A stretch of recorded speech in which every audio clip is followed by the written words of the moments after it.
We've got a fantastic panel here. Can I urge you all to stick to 5 minutes, strictly, self-discipline, and then we'll have more time for a discussion. But I want to start with Professor Sir John Bell. It's fantastic to have you here. Over to you.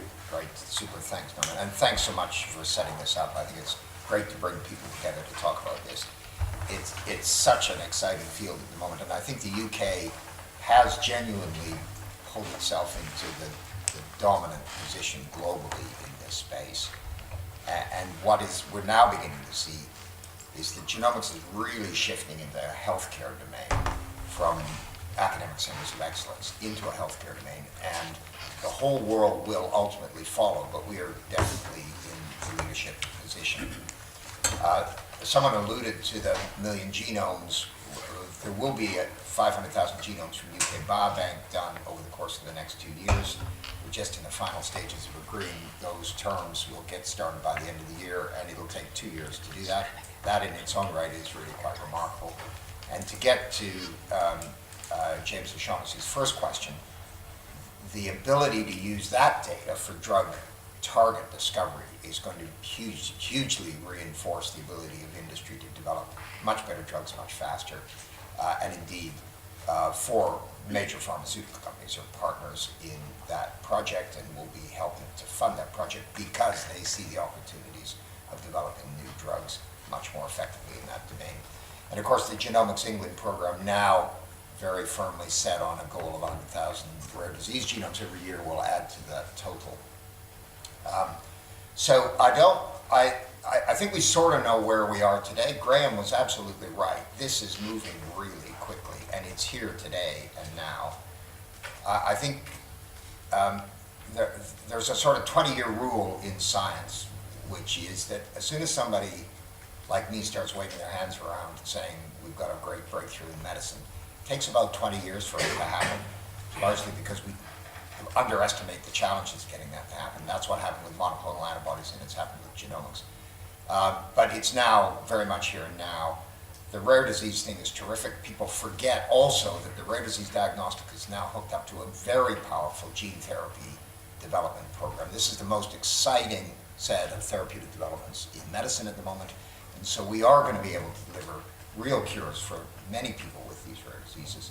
Infections, no one's talked about infections, but of course the whole microbiology service is going to change to one being driven by genomics. There's good data now from Public Health England to show that. Cancer should have gone faster.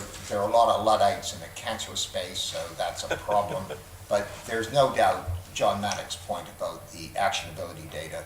If I said to you, there's a 50% chance if you had your cancer sequence that we could do something different that would be a benefit to you, would you like your cancer sequenced? It seems to me that that's an absolutely no-brainer. And other things like non-invasive prenatal testing, which is now ubiquitous around the world, discovered by Dennis Lowe, who again trained here, circulating free tumor DNA. These are things that are in real time.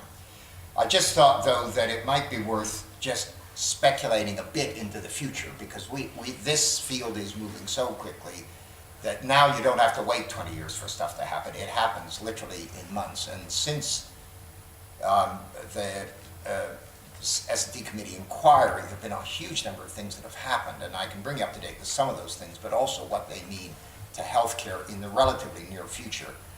The first is that technology has, for genome sequences, had continued to run on very, very quickly.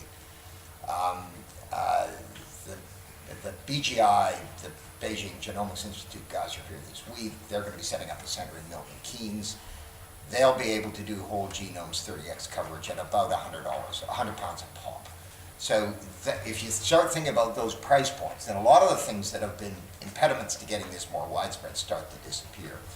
And I had dinner last night with Gordon Sanghera, who runs Oxford Nanopore, and that technology is equally exciting. And I think people who sort of said, oh, well, the accuracy isn't up to it. The truth is, they have all the data for very, very high accuracy.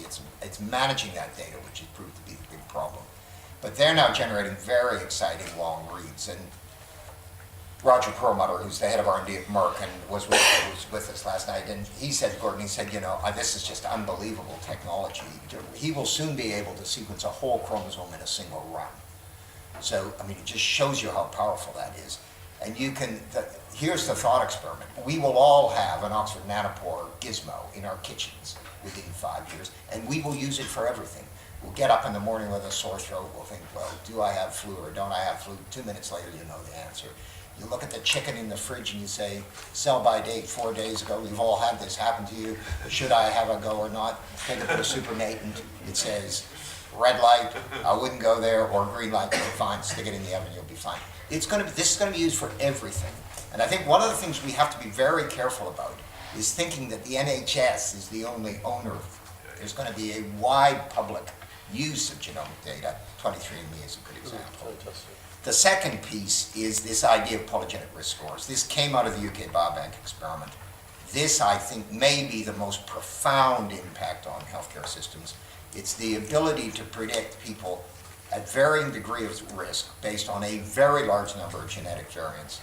In this case, common genetic variants, 820,000, because this was all done in UK Biobank. If you want to shift the whole healthcare system, you have to shift it by identifying the populations at high risk from the people who are not at any risk at all. And every one of us in the room are in that top 5% of one disease or another. And if we knew that, we could change everything. You could make breast cancer screening programs much more effective. You could identify and intervene in people with high degrees of cardiovascular risk. The 5% at odds ratios greater than 3 should all go on a statin. We can have really profound public health effects across every major chronic disease. And that, I think, is the future.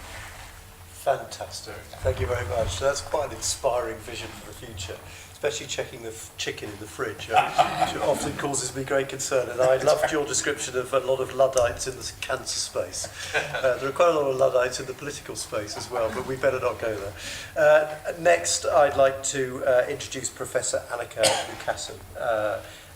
Great to have you here.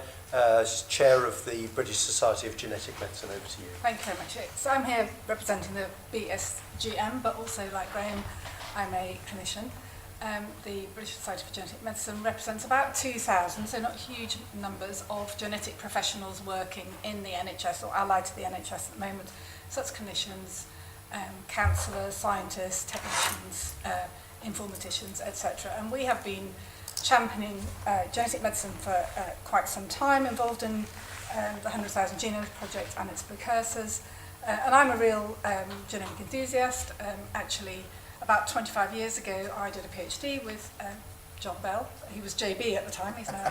And I enthusiastically said in my thesis that the genetic variants I'd found would soon be introduced in the clinic. So I don't think any of them have yet been introduced in the clinic, but that's a power to my enthusiasm.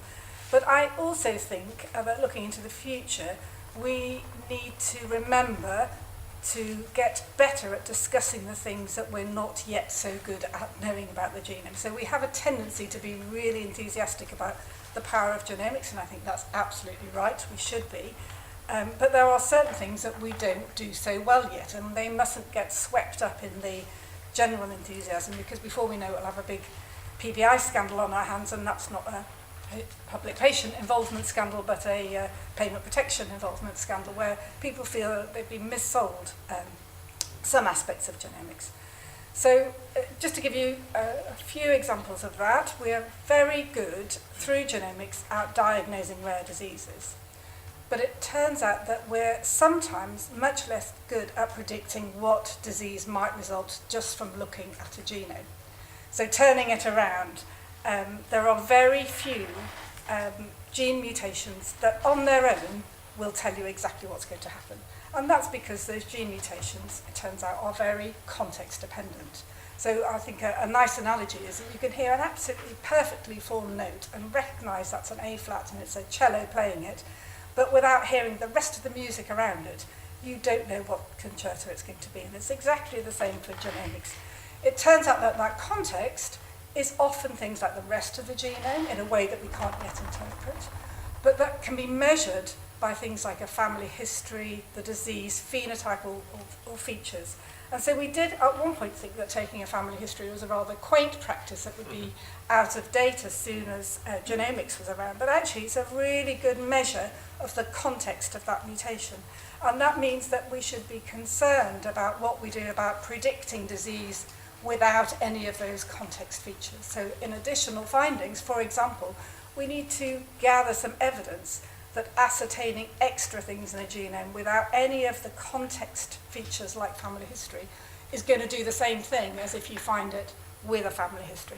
And I think we're not there yet. We're not very good at thinking about it the other way around and making sure that we get enough evidence before we put that into the NHS. I think regardless of that context question, we're not yet brilliant always at interpreting variants that we do find. So we find about 500,000 rare variants per person per genome. We've got nice guidance from the Americans, ACMG and the UK about interpreting variants. But actually, if you get real experts around in the room, you'll find that they interpret it differently. That a particular variant might be interpreted so that it results in clinical action by one person, and the same guidance differently by another person. And I think that's under-recognised at the moment. And even if we've got the robust classification, it's what happens when the evidence around that robust classification changes. So I think that's a bit like saying you go for your cholesterol check on a regular basis every year, it's exactly the same level, which sounds good, but if the reference intervals around that level change, then one year the same result might be bad and the next year the same result might be good. And the way that translates is that people might have been given a variant saying we don't know if we can interpret it yet, or we think it's disease causing, and that might change around. Now, of course, that may not matter a lot of the time, but if you've had an implantable defibrillator inserted on the basis of what's thought to be a disease-causing mutation, and then suddenly it's found not to be, or you've had your breast surgically removed because you're at high risk, then that is a big issue. So we need to get much better at the communication around that and thinking of innovative ways of ongoing communication, recontact, using apps, etc., etc. My third point is that I think it's echoing what other people have said about communication and baking in ethics and law into the process in a much clearer way. So ethics, I would say, again, is one of those things that we think is rather quaint or often separate, but it needs to be in there in that communication process. We talk a lot about consent or choices. We tend to see consent as a holy grail that has to be obtained. We know consent can't do all the work, as the CMO said very nicely in her genomics report. When you have something that can predict or indicate risk over such a long period of time, can be interpreted in many different ways, has implications for family members, new sorts of patients. There's a whole a massive area that I think is much under-debated and under-resolved at the moment. So I would encourage a baking in of good ethical thinking into our NHS Genetic Medicine Service. Absolutely fascinating contribution. Thank you very much indeed. Can I now introduce Deborah Alsina, Chief Executive of Bowel Cancer UK. Over to you. Thank you very much, and thank you for the invitation to be here this morning. So in these brief remarks, I will speak as a layperson, obviously Chief Executive of Bowel Cancer UK, and aim to bring a patient-focused perspective on the importance and vision for genomic medicine, and specifically focused around bowel cancer. So we've already heard a lot today about the value of genomic medicine and how that spans the entire cancer pathway, from identifying a person's risk of developing a health condition to determining appropriate treatment and care. For example, we know it's well established that bowel cancer screening is the best way to detect the disease early when it is more easily treated, or to prevent it through the removal of precancerous polyps. We have undoubtedly a world-class screening programme in the UK, however it does not work optimally, in part because of the test we use and our lack of diagnostic workforce, but also because it's delivered bluntly every 2 years to a selected age group and to everyone in the same way. Yet bowel cancer can be developed at any age, and risk of developing the disease varies across the population.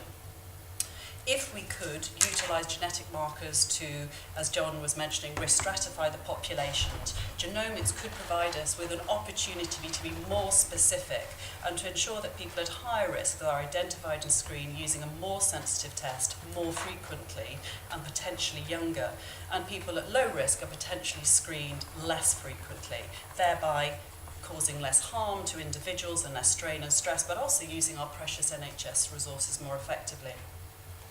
By collecting, as Sue mentioned, by collecting more genomic information, we also up the opportunity for further research so we can better understand the disease and find new ways to prevent and improve treatment and care. Genomics also has a key role in identifying those at highest risk of cancer, for example, with genetic conditions such as Lynch syndrome, think BRCA in breast cancer, it's a similar condition, which can increase the lifetime risk of developing bowel cancer to up to 80%. If unidentified, Lynch syndrome can have absolutely devastating impact on families. Yet once identified, people with Lynch syndrome can be placed in a surveillance screening program to receive regular colonoscopy. This has been found to reduce the risk of dying from bowel cancer by up to 72%. However, despite clear benefits of identifying these individuals and guidance from both the Royal College of Pathology and NICE, our research has found that only 17% of hospitals in England are following NICE guidance. And we hope that the new Genomic Medicine Service will help address this. I should also just add that even those that we are aware of and are identified are not receiving the surveillance they need currently, and that is unacceptable. Ultimately, research to identify genetic conditions and the development of clinical guidance on how to manage families at risk is pointless unless it is commissioned and leads to positive change and improvements in outcomes for patients. By understanding the genetic makeup of patients' tumours at an early stage, healthcare professionals can better target treatments that are more likely to work as opposed to using generic treatments that may work or may not work or cause unnecessary side effects. This is particularly important given the recent research which has shown that bowel cancer is not to be just one disease, but in fact 4 distinct types of cancer, each with their own genetic profile, and that the location even of the tumour on the right or left side of the bowel also has different genetic characterizations. These groundbreaking discoveries could help pave the way for the development of more personalized treatment, not just in relation to oncology, but also in relation to surgery and the mix of modalities of treatment as well, and also help to improve and extend the range of treatment options available. In so doing, we can help minimize poor side effects and improve outcomes for patients so that they don't have to go through what can be absolutely life-shattering toxicities associated with these treatments. I just need to add, and to pick up on James's point, I think it's really important in this area that actually there are some fantastic, exciting breakthroughs in bowel cancer around MR-deficient immunotherapies. We must absolutely ensure that there is access to and appropriate drug pricing so that people can gain access to it. I'd also like just to pick up on a point earlier about the importance of a skilled and trained workforce. This isn't just about bioinformaticians. It must include people like genetic counsellors to help people process what is found through genomic testing. So, for example, in research that we've done around Lynch syndrome highlighted that 1/3 of people diagnosed with Lynch syndrome were not offered a follow-up appointment with a genetic counsellor once their diagnosis had been confirmed. Over 70% had not been provided with a written personalised care plan which sets out their treatment options moving forward, and 43% had not been given enough useful and relevant information on Lynch syndrome. So to conclude, genomics offers us a really important and exciting opportunity to improve the diagnosis and treatment and care of people with bowel and other forms of cancer. But to be truly effective, there needs to be a joined-up, whole-system approach where practice-changing research is turned into clinical guidance, it is consistently commissioned and implemented. And just to pick up on John's point of 20 years for a drug discovery, the Lynch syndrome gene was discovered 51 years ago, yet we still do not routinely identify nor give people the surveillance and management that they need. Thank you. Fantastic contribution, a great insight into the sort of potential for using resources much more effectively, for being much more effective in the treatments, but also the obstacles that stand, and the very real obstacles across an enormous workforce in realising the potential. So thank you very much indeed. And next, Professor Sir Munir Pirmohamed, the David Weatherall Chair of Medicine at the University of Liverpool. Great to have you here, and thank you very much indeed. Over to you. Thank you very much for the invitation to speak. The problem being the last speaker is everybody said it. So, but here goes. So I'm a physician working in the NHS, still seeing patients, and I'm also a clinical pharmacologist. So I'm going to come in from the medicines end and try to answer your first question to some extent. John has already answered that to some extent. Drug development is a risky business. Out of 800 medicines that you have in a chemistry lab, only 2 will make it to the market. That's a 99.75% attrition rate. So I think genomics can really help in trying to improve that, and there's already data coming through that shows that using genomic discoveries and then designing drugs based on those genomic drug targets can improve your drug discovery rate and your drug development rate, as well as reduce the attrition rate as well. And that data is already coming through. This year, the FDA has licensed 36 new drugs. 14 of those are in cancer, 22 in non-cancer indications, and all those 22 non-cancer indications have genomic data supporting their development. And I think that developing new drugs in the future, genomic evidence is going to be the norm rather than the exception. And I think that is, and the UK has fantastic assets, and developing the new assets as well. The 100,000 Genomes Project plus the new genomes are going to be a real engine for discovery of new drug targets and new drug development. And I think that is fantastic. You started to answer the first of the Minister's questions, so that's very helpful. Thank you. The other way we can use genomic data is actually to repurpose existing drugs. We have a lot of drugs out there that we already use, but and we have the safety profiles. We know what they work in, for example, blood pressure medicines. But because we now have that genomic data, we can actually repurpose drugs to be able to use them for different indications. So you don't have to go through the whole long process of drug development and bring drugs sooner to particular care areas of unmet medical need. A fantastic example that was discovered at UCL is in a very rare condition called childhood motor neuron disease. 60 cases in the world. Exome sequencing was able to show that the deficiency in these patients was due to mutation in a plump, a transporter protein, a pump, which pumped out vitamin B2 from the cells. Vitamin B2 is very important for cellular function and neurological development. And because we now know that the mutation is in this vitamin B2 transporter, kids with childhood motor neuron disease are getting high-dose vitamin B2 that you could buy from a health food shop to be able to treat their disease. They used to die within a couple of years. Now they're living much longer, and people are looking at what the long-term effects are in those conditions. And I think that's a fantastic result on a very cheap vitamin B preparation available from your health food shop. That's the kind of new drug development, drug repurposing. But I think we also need to think about what we can do with existing drugs that we have within the NHS at the moment. Sue mentioned that 17 billion is the annual drugs budget. That's huge amount of money being spent on medicines, and it's going to go up. But unfortunately, it's known, and it's been known for a long time, that 90% of the drugs that we have in the British National Formulary only work in 30 to 50% of patients. At the same time, 6.5% of patients admitted to our hospitals are because of adverse drug reactions, and 15% of patients in our hospitals develop adverse drug reactions at a cost to the NHS of £1.6 billion a year. So genomics is not the answer to all of this, but genomics is a big part of it. Even if we were able to reduce adverse drug reactions by 30% or improve the efficacy of drugs by 30%, you will reduce a lot of drug wastage, improve outcomes, reduce morbidity, etc., and reduce bed days in hospital. So I think we will need to be able to harness the data that we have and the genomic data we have to be able to improve the way we use currently existing medicines, because those are still going to be the biggest drugs going to be used in the NHS. And what I want to, and I think this is called the area of pharmacogenomics, and this is the area of working, but I think that is really, really important area to be able to think about, and you know, working with NHS England, Genomics England, to be able to implement that is going to be really, really important, which we have been doing. Finally, I want to leave you with a challenge. I did leave the Minister with a challenge last time I spoke at a meeting here.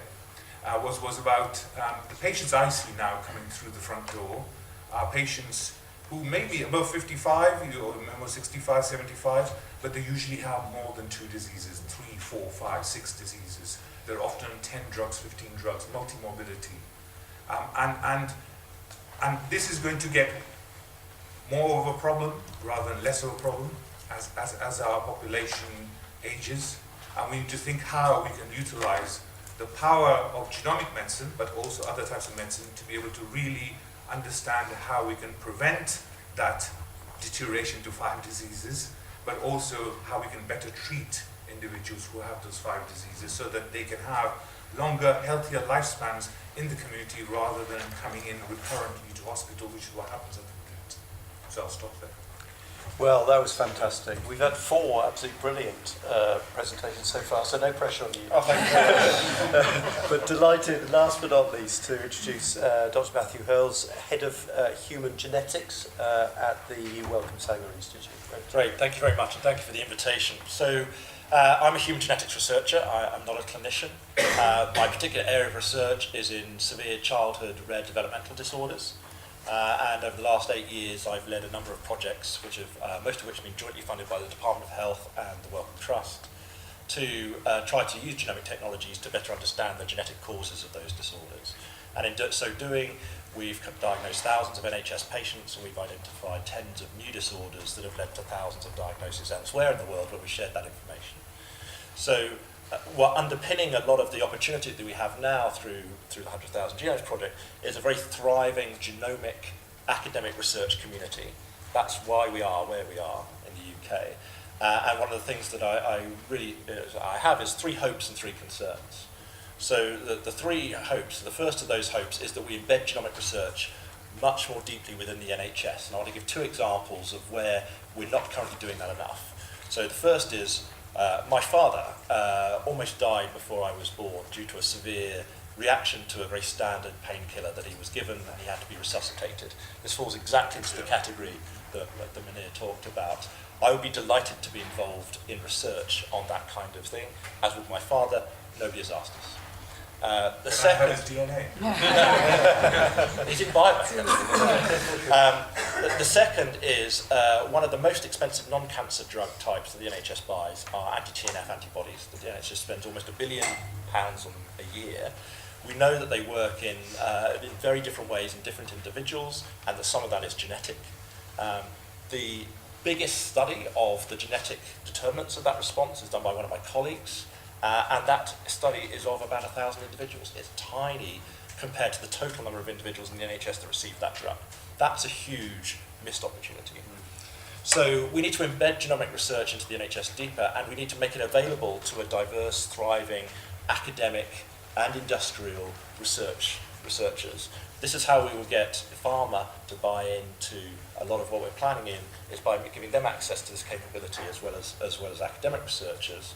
And I think the NHS can build trust in it by determining a number of grand challenges that it wants that community to solve.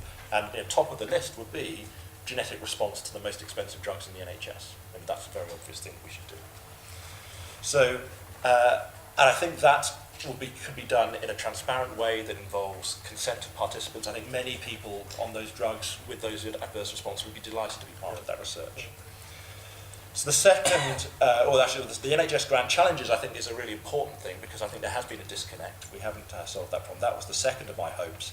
The third is that we engineer a pipeline of ongoing genomic medicine applications, which kind of builds upon the findings that are made by those researchers, but then uses the core capability that has been established through Genomics England and the 100,000 Genomes Project because what we want is a thriving academic research, industrial research, but then we don't want multiple competing voices implementing it in the NHS. So the Minister said at the beginning he views the 100,000 Genomes project as a science project. As a scientist, I review it as an engineering and implementation project. And I think that's the key part, is having done that once, we don't want to have to relearn all those lessons again. All of those new genomic medicine applications will require managing vast amounts of data and communicating in sensible ways with the right clinicians. And I think what we'd like is every single one of those to be easier than the last, because we've learned those lessons. And the things that I see coming down the pipes, in the short term, I think we can see the use of very rapid genetic diagnostics for neonatal intensive care units, for improving prenatal testing when there's a structural abnormality that's picked up on ultrasound, it's about 3% of pregnancies. That's something that we've worked on, that genomics really has an important role. That requires rapidity that will challenge the system, but is absolutely a quick win. In the longer term, I think we have the polygenic risk scores that John and others have highlighted. There are some challenges there, scientific questions we need to resolve. The evidence we have currently is they work very differently in very different ethnicities, and we don't understand that yet. And we need to understand that before we can roll them out. So that's one example of a question that's unresolved, that needs resolving. Another thing further down the pipes is improving, John alluded to this earlier, non-invasive testing of prenatally, non-invasive screening for different disorders. We work on about 1,000 rare, severe pediatric disorders. 3 of those are tested currently prenatally, non-invasively. Many parents would want to know, or have the opportunity at least to know, whether their child is likely to have one of those 997 other disorders. The capabilities will be there very shortly. My concerns are threefold. The first is that we get the right balance between a kind of thriving ecosystem of research and a kind of centralized implementation capability. And that really requires those two, the academic research community work very closely with Genomics England and the NHS to get that right balance. The second is that we run too fast. We implement things before there's a sufficient evidence base, and we lose trust. And the third is we run too slow. So the polygenic risk scores that John mentioned, those can be determined by a test that anyone can access commercially that costs less than £100. So it's already patients are coming into clinics and saying, here's my genetic data, what am I at risk of? And if the answer is no, wait for 5 years, we're going to lose a lot of trust. And so we have a fine balance to play, and have to be very open and transparent about how we communicate it between the risks of running too fast and too slow. That's what I have to say. A massive logistical challenge, this, and fascinating process, but you didn't disappoint, Matthew, so thank you very much. That was a very, very good contribution. Now we've got about 20 minutes. I'm conscious the Minister needs to leave a few minutes before the end. I need to leave probably at 11. So let's have as many contributions as possible. Take 3 at a time. Bear in mind those two other questions from James. How do we make sure that clinicians use it and trust it? How do we make sure we make it real for people sort of going out and proselytising about this and raising awareness and understanding of it amongst the general population? So 2 questions, gentleman in the second row, and then lady in the row behind. Thank you very much. Say who you are. Julian Barwell. I'm a consultant in Leicester and also representing the Clinical Research Network and the Cancer Genetics Group. It's an incredibly exciting time when I think about screening based on risk, not age, or on the world beyond microscopes for microbiology and cancer, or intelligent prescribing. It really gives us a chance to think about that combination of your genetic code and your postcode, and how can we use data sets really effectively in the future to sort of make changes beyond just those 5% of people at risk of these inherited diseases, to actually think about being able to do things for everybody. And so when we come moving forward, we've got to really look at those data sets, being bold, thinking about those data sets and looking at health outcomes so that we can actually then make better predictions with machine-based learning. So my question really is about the implementation of collecting these sorts of data sets and being able to actually bring in all of the clinicians and also the patients into actually being able to collect this data and those trust around it. So what do we think the implementation requirements will be to collect those data sets and the outcomes to really make bold changes to the NHS and healthcare and social care? Thank you. Thank you. And then pass it to the row behind. I'm Angela Douglas. I'm the Clinical Programme Director of the North West Coast Genomic Medicine Service, and I'm also the Scientific Lead for the Royal College of Pathologists. My question is, at the moment, we are frantically trying to develop the vision of centralisation in our genomic laboratory hubs, and yes, I get the feel from some of the talks from the panels today that the future may be more localised as we start to embed more direct to consumer testing, or we start to embed point of care testing. So how do we get that balance right? Okay, thank you. Now, one other, before I put the questions to the panel. Yes, excellent. Graham? So we heard a lot about polygenic risk scores and polygenic risk scores for cancer.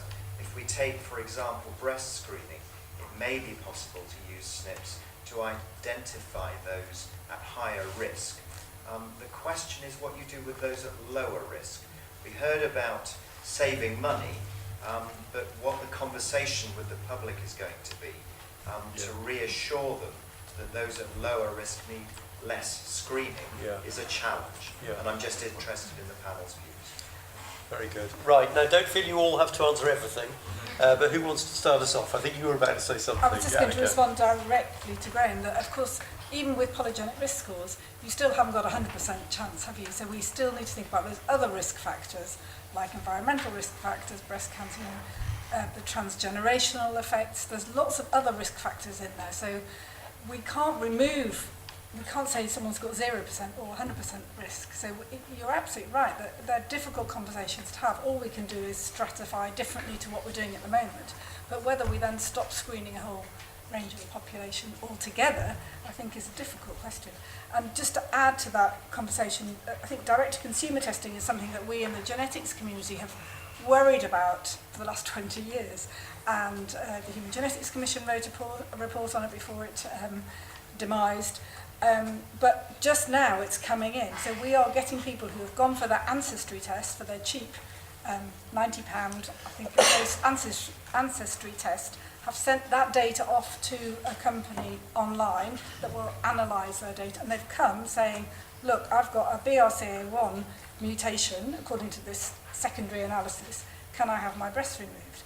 And they are now coming in, it's not huge numbers yet, but they're rapidly increasing. And I think that's a real issue for the NHS of what do we do with those much less quality controlled, less validated, curated results coming straight in, sort of leapfrogging into the clinic.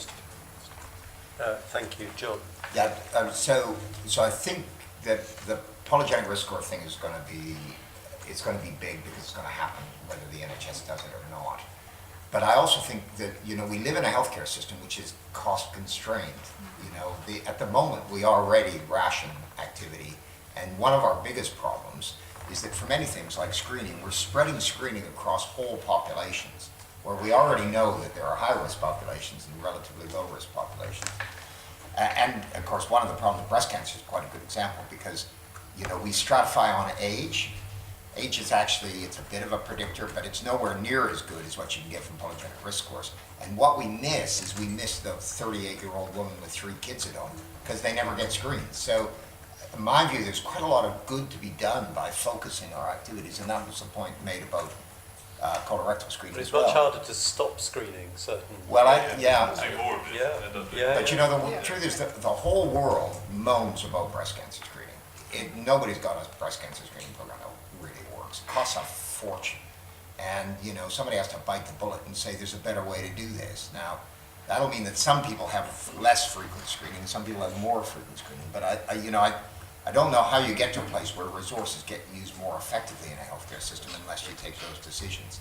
I mean, I said, we were at this roundtable last night with James, and I said that, the whole genetics and drug use thing, in other words, can you target your medicines, PD-L1 expression, all the rest of it. In North America, the view is that the diagnostic test is a way of preventing you from getting the medicine. And they're upset about it. Well, here we say, well, it's a way of rationalizing the medicine. So, you know, you can look at it in rather different ways. And it is true that people who are PD-L1 negative sometimes respond to anti-PD-L1 drugs, but it's a small, it's a proportionate thing. We do it all the time in medicine. I think we just need to understand that genomics is going to be part of it. Well, thank you. Munir. So I'll maybe answer the first Yes, and second question. that's brilliant. Thank you. So to Julian's question, I think it's really important to link up data, having data access and data linkage, and linkage to also genomics, data, etc. is going to be critical. Obviously, there are many issues with privacy, confidentiality, and they were rehearsed in the last panel, and we'll go into those.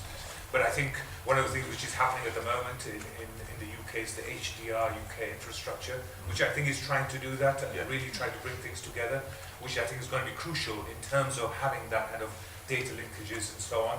And really what we need is that when we introduce an intervention, it could be a genomic test, it could be a genomic medicine, we need to be able to follow the effect of that within the data infrastructure we have, and really make sure that it's having an important impact on public health, sort of learning health cycle. Lots of places are trying to implement these learning health systems, but I think UK has a potential to do that before anybody else in a much larger population. So I really think that that is the way we need to be able to go, so that we do have, when you input something in or you introduce an intervention, you actually follow it to make sure it's having a positive impact on public health. If it isn't, find out why it isn't and fix it, so that you don't have to wait 20 years to fix it and find out that something's wrong. And I think that's going to be really important, and the HDR UK infrastructure hopefully can help us to deliver that. Angela's question about democratization. I think you need the quality control, etc., for human genome screening and so on, and the sort of and the equity of access and so on that's going on with the genomic labs at the moment. Clearly, I think as we move forward, there will be need for democratization for point-of-care testing that may be available and so on. And I think that's a part of the natural evolution of the way we're going to utilize and practice genomic medicine. When we have particular issues that we want to be able to look at, it may be easier to do £1 point-of-care genomic test, which are going to be available. I think so. It is just part of the natural evolution, and I think that is going to happen. Thank you. And I think Deborah, you wanted a word? Well, I was just going to just pick up on this point about screening, I think. And actually, colorectal bowel cancer screening is a slightly different case to breast cancer as well. It is much easier to prevent bowel cancer through removal of a polyp in a colonoscopy, although that is not without risk. I think what we have to focus on is that for many people it takes between 7 and 10 years for bowel cancer to develop from a polyp into a cancer. And so if we can actually identify the people whose polyps will turn into tumours or who are likely to develop polyps, we have such a beautiful opportunity to stop this disease from occurring at all. And that's ultimately what has to be our goal. And so I think that the idea of stratifying screening to be able to extend age range rather than potentially to stop a programme, I think we probably need to look at how we extend age range and identify the highest risk groups, really provides us with an opportunity to both reduce incidence and to improve survival as well from the future. Thank you. Matthew?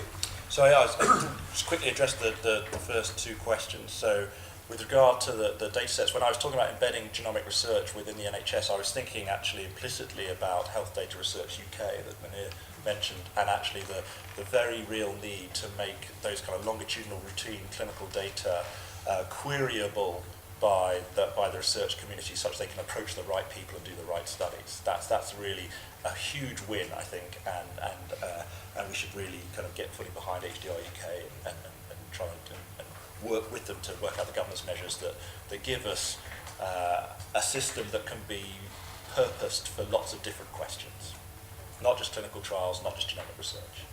On the second question, I'm pretty agnostic about the idea of how rapidly we'll get to point of care data generation, genomic data generation. and that's partly a matter of ignorance, partly a matter of uncertainty. What I'm much more confident in is even if we have point of care data generation, we need to have centralized data flowing from that. So that data, that test can be used for other means, can be assured to be of high quality, and so I'm absolutely convinced that centralized data piece is critical to genomic medicine, even if the data ends up being generated locally. Fantastic. Right, now, James has to go. Do you want to say anything? Yeah, well, I'd just very quickly say thank you to all the panelists. It's been a fantastically interesting morning. There's a microphone to your right. So I have a loud voice, so I mean, some very specific takeaways really from today. Thinking about the patient role, understanding through the top review, so not just about the workforce skills, but also the culture. I think which is a really important issue. There's these questions about polygenic risk scores. You can see that as we've explored that having kind of multiple effects that don't always push in the same direction. I mean, if somebody scores low and they think, oh, I don't need to take my screening test, that could be bad. So there's obviously a lot to handle there. And someone once, very recently said to me, do we need a genomic drug discovery centre or programme to actually try and inject a bit of coordination? We have the Target Discovery Centre up at Oxford, and maybe something in that sort of realm could be interesting, I don't know. But thank you so much. It's been a fantastic morning. I've thoroughly enjoyed it and lots of ideas generated. I hope everyone has. And Norman, thank you so much to you and the committee for hosting, for all the panelists for their contributions as well. Thank you. Thank you. Great. Thanks. Good.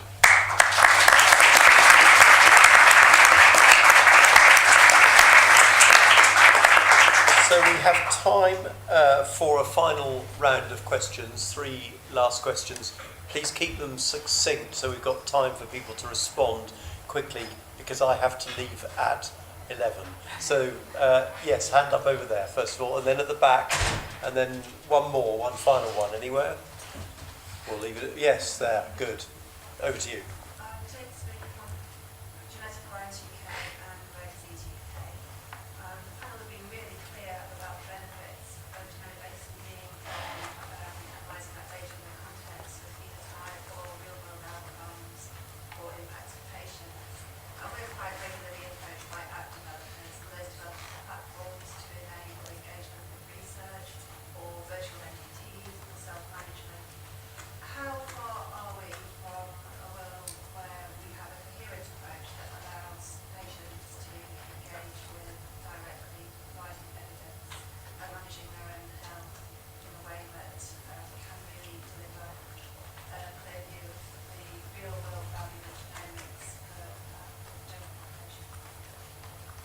Okay, and then at the back. In-person Defend Digital Me, we work as civil society with children's data privacy. We talk a lot about future use of genomics and genetic testing. We don't talk a lot about what happens today. What does the panel think about 2 things that happen with children today? One is we're increasingly contacted by parents of children with Down's syndrome who are being tested when they're being sent for an ECH plan, so education, health and care plan with special educational needs, and they're concerned they're being unnecessarily tested and their families tested to qualify for special educational needs education in schools.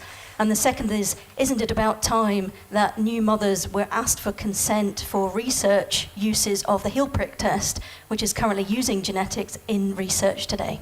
Thank you very much indeed. Then a gentleman near the back here. My name is John Halloran. I'm a member of the participants panel as well with Rebecca as a carer for my son, who has a number of unresolved health issues. I'd just like to make a plea, if you like, to the group today, to look at the importance of communication. My son was tested some 17 months ago, still awaiting results, and I've had absolutely no communication since the test took place. I know this is a project and it will be mainstreamed and there are issues when you start something up, but I wonder about the challenges of mainstreaming and how you're going to manage expectations, how you're going to engage with patients and with population generally. I wouldn't underestimate the importance of doing that in a very complex health system And so I make a plea, if you like, for information and engagement with patients. Well, an incredibly important point, absolutely. So thank you so much for highlighting that. Now, we've got 5 minutes, so can you all be really disciplined? Choose what you want to say as your closing remarks. Who wants to go first? Yes, Okay. go on, Deborah. Picking up with the 3 points, the idea of of app development, Jane, wouldn't that be great that we could actually move to a point where people are in control of their information and it's used in a useful way. I think the ethical issues are really huge, actually.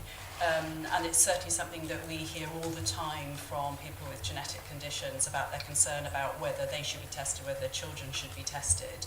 Will that affect their mortgage, their life insurance, etc.? And I think this is one of the areas where actually the information for people is important, but also the legal framework about what is and is not acceptable, because it is not acceptable, I don't think, for people to be being tested in this way as part of support within the school context. That is outside my area of expertise, but with a child with a learning disability, I feel quite strongly about it.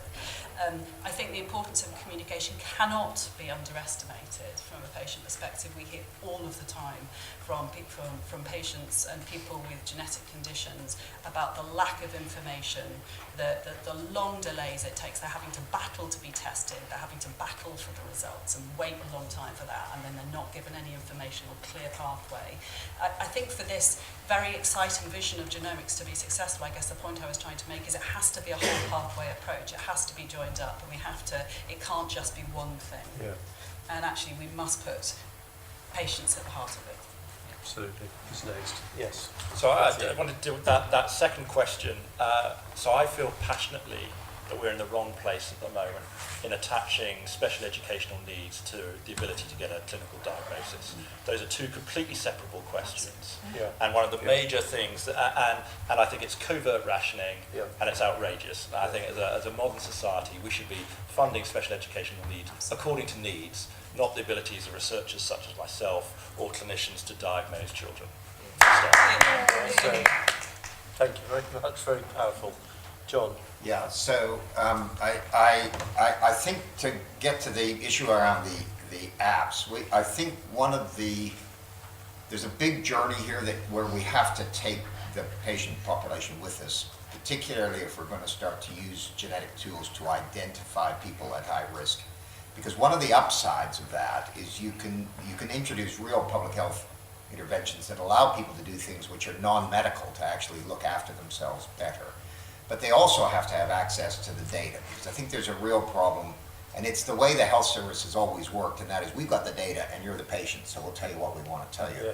And I really do think we've got to move to a world where, a bit like your Amazon site, and in fact I was talking to Doug Gurr last night, because our plans are to try and create an Amazon site where you've all got your own site, and you can pick and choose what data you want, and it can be downloaded on that with information if you want it or information that you don't want, where it's accessible to you, because it is your data. The view that this is the NHS's data is really fundamentally flawed in my view. It is your data, and you need to decide which of it you want and what you don't want, and also how to use it. And I think it also gets to this communication issue, and there's a sort of mea culpa problem here, and that is the Genomics England 100,000 genome thing is terrific, but it was hard to do. And one of the reasons it was hard to do was nobody had ever done it before. And one of the things that's emerged from that is that there's been this very long delay, largely due to the handling of data internally, to be honest. And I know John Maddock has got this high on his list to fix. And I saw the cancer data yesterday, and they're now down to 20-day turnaround on cancer data, which is something they set out to do a year ago. So, they are making progress. Fantastic. Thank you. We have 1 minute left for contributions from Munir and from Anneke. Anneke first. 30 seconds. So the apps, I think, are really important. Holding your own information really important, but we've got to, in there, incorporate that the deterministic debate we have about genetics. So some bits will be really clear, other bits need more evidence, and we need to be clear when we haven't yet got enough evidence about the information that we're holding. And yes, it's my data, but sometimes my data might be really relevant to other members of my family or other people so the access to data appropriate, the sharing of data, that's already going through the courts at the moment. We need to have a really good debate about how we manage that and how we go about that. Thank you. Munir. So again, in relation to apps, obviously there are some issues which everybody else has touched upon. A concern I have is with apps and with sort of the new technology which is arriving, is that we don't exacerbate health inequalities, that these apps are not just utilized by the people who are well educated, etc. And you know, we forget the people from deprived populations and so on. In Liverpool, a 30-minute train ride leads to 10-year worsening of mortality, life expectancy, and I don't want to exacerbate that with these kind of new technologies. Well, you've all been incredibly disciplined. Thank you very much indeed. What a fantastic panel. Give them a big round of applause.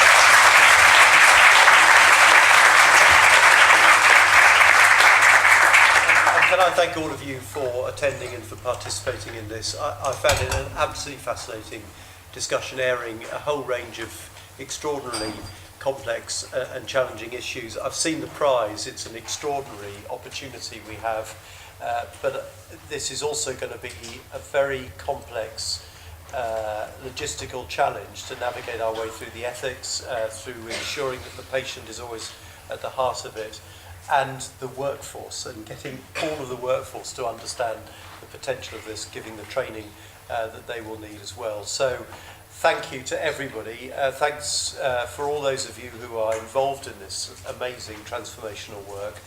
We haven't found all the solutions, we haven't answered all the questions from the Minister, but I think it's nonetheless been a very valuable exercise. So thank you all very much indeed.